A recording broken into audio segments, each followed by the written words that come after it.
thousands of our army and paramilitary forces have lost their lives due to the terrorism that has been perpetrated by our neighboring country called Pakistan. And what happened in Pahalgam on 22nd of April was a ghastly massacre. And this was done by terrorists who who are Takfiri terrorists, who rounded up all men, separated the women and children, and shot dead all the men who were there, who had non-Muslim names and who could not pronounce or utter the kalima, and they were shot in their head. So this was the most gruesome massacre which took place in recent history in India. And as a result, subsequently, you know that my government had to reply on the 8th of May. And we had hit 9 headquarters of proscribed terrorist organizations which were proscribed by United Nations. And then subsequently, you know, the developments that took place. The Pakistani DGMO had to call the India DGMO asking for a cessation of all firing. So we want to bring to your notice that Pakistan has been indulging in this terrorism for many, many years. And there has been many questions that why don't you speak to them? Why don't you talk to them? Now, in recent past, when in Mumbai the famous 26/11 terrorist incident happened, wherein trained terrorists from Pakistan landed up in the financial capital of our country and started massacring people in a railway station. Then they shifted to 5-star hotels, and then they started massacring people over there.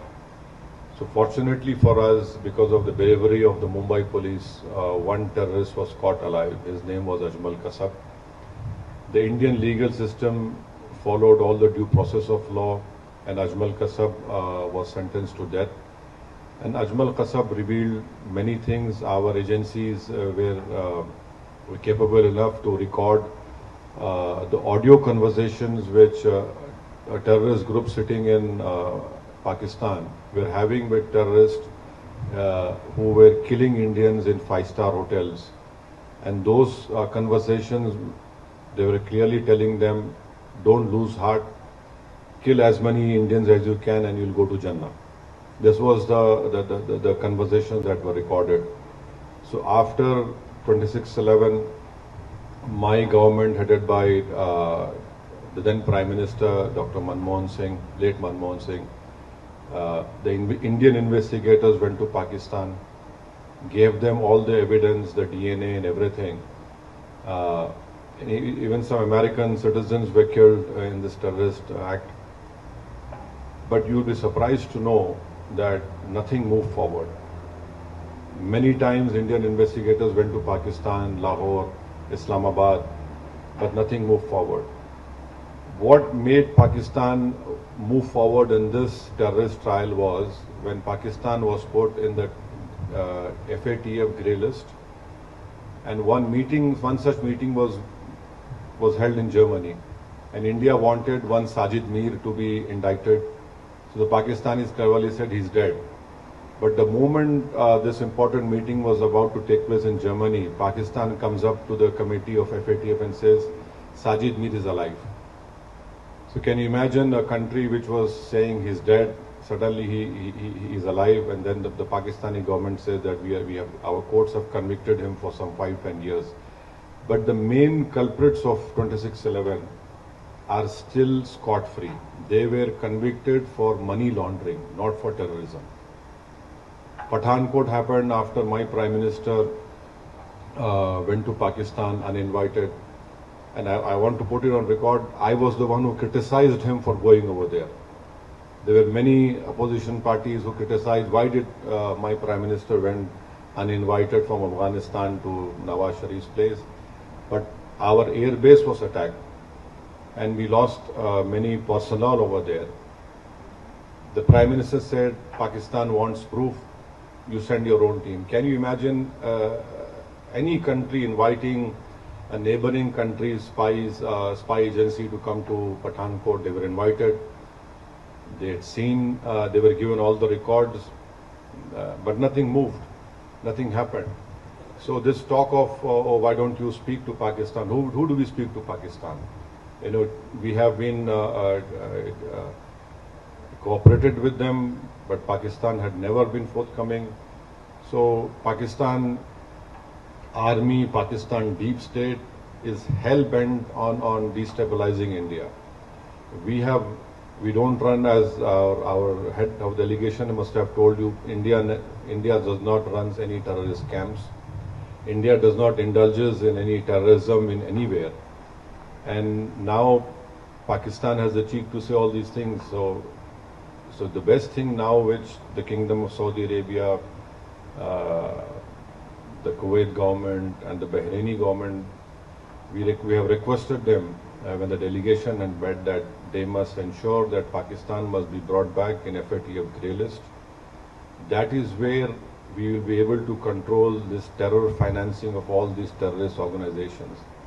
And do you know that when this person was made the field marshal in Pakistan, a US designated terrorist called Muhammad Ehsan was sitting right beside the field marshal. So this is complete. He's a US designated terrorist called Muhammad Ehsan. And there are photographs him shaking hands with this field marshal. So there is a clear-cut evidence of Pakistan's involvement. These terrorist groups are prospering over there. They are being trained over there. And their whole task is to destabilize India, to create more Hindu-Muslim riots in India. And the most unfortunate part is that Pakistan gives out a wrong message to the Arab world and to the Muslim world that we are a Muslim country and India is not a Muslim country. But Your Excellency, you know, you have more knowledge about worldly affairs, that there are 240 million proud Indian Muslims living in India.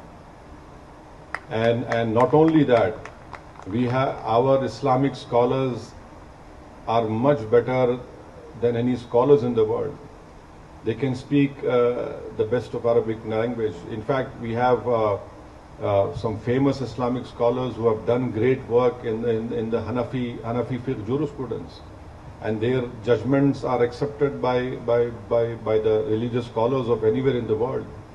So this Pakistan's false propaganda that India is hurting us because we're a Muslim country, it is completely wrong. And in fact, Pakistan, if it stops these Takfiri terrorist groups, there will be stability in South Asia, there will be progress in South Asia. And Pakistan has put obstacles even in the SARC. India wanted a bilateral railway agreement between all the SARC countries. India wanted Bangladesh, India train, but Pakistan has always not allowed it. So we hope that our delegation, which is here on this purpose to request you to bring to your light what Pakistan has been doing in India, and this false propaganda of Pakistan that they have this great military prowess and nothing like that. What happened on the 9th? Their 9 air bases were targeted. If India had wanted, we could have completely damaged those air bases, but we wanted to show them a mirror and say that, look, we are warning you, don't do it. Don't force us to go on that path, wherein instead of creating a crater, we'll create graves for you. But 9 terrorist organizations' headquarters were targeted, and another shocking thing was this person who led the namaz-e-janaza of all those terrorists who were killed over there. The namaz-e-janaza was performed by a person who's again a designated US terrorist. And in namaz-e-janaza you have these proscribed organization members along with the Pakistani army. So this is a clear proof, and this TRF, which is a new name for LET, we had gone to the United Nations not once, 4 times, and told the United Nations Sanction Committee 1624 that This is a new name of this terrorist organization. We said this in December 23, we said this in now May 24, and unfortunately our fears had come true, and we lost 26 young people. A girl who got married 6 days ago became a widow on 7th day. So these are all tragedies which we have been facing. So for us, this is not a matter of to do politics. Yes, when we go back, we'll be opposing BJP, we'll be opposing Nishikant Dubey tooth and nail. But here, this is a matter of security of our country, integrity of our country, and we would request the Kingdom of Saudi Arabia also that you have faced terrorist acts in May 2003 and 8 years ago at Aramco, so we hope that, and also you know very well that the Ulema Council of Saudi Arabia have given a fatwa against terrorism. In that fatwa, they have clearly stated that financing of terrorism, you are complicit in the terror act. We hope that the Kingdom of Saudi Arabia has stood with us, and we are proud of the relationship which we have with Kingdom of Saudi Arabia. There are 2.7 Indians who are living over here comfortably, and they are part of, they send around about 6% of foreign exchange to India. There are many Indian companies who are investing in India. The bilateral trade is to the tune of $49 billion. I hope it increases. We are hoping that this relationship will be more prosperous, will be strengthened. We have a strategic relationship with Kingdom of Saudi Arabia. We have done naval exercises together. We have done, our armies have done exercises together. And His Highness the Crown Prince, when he came to India in 2019, had stated that they will be investing around about $100 billion in India. So yes, this is a great relationship which we have with Kingdom of Saudi Arabia, and we hope that Pakistan will be stopped from indulging in wanton terrorism in India. Their misadventures should end. It is not good for them also, because let me tell you very frankly that people of India are sick and tired of this terrorism being perpetrated by Pakistan, and Pakistan's deep state and military, and in fact you in Riyadh you have the Islamic nations ICMTC over here, and so it's an additionally very important that we stop Pakistan from what it is doing. We have no qualms. Let Pakistan grow, let Pakistan be prosperous, let Pakistan people's poverty be eradicated, let Pakistan children don't get polio, But unfortunately, as someone had rightly stated, that every country has an army. The Pakistani army has got a nation now. So this is what they have been doing.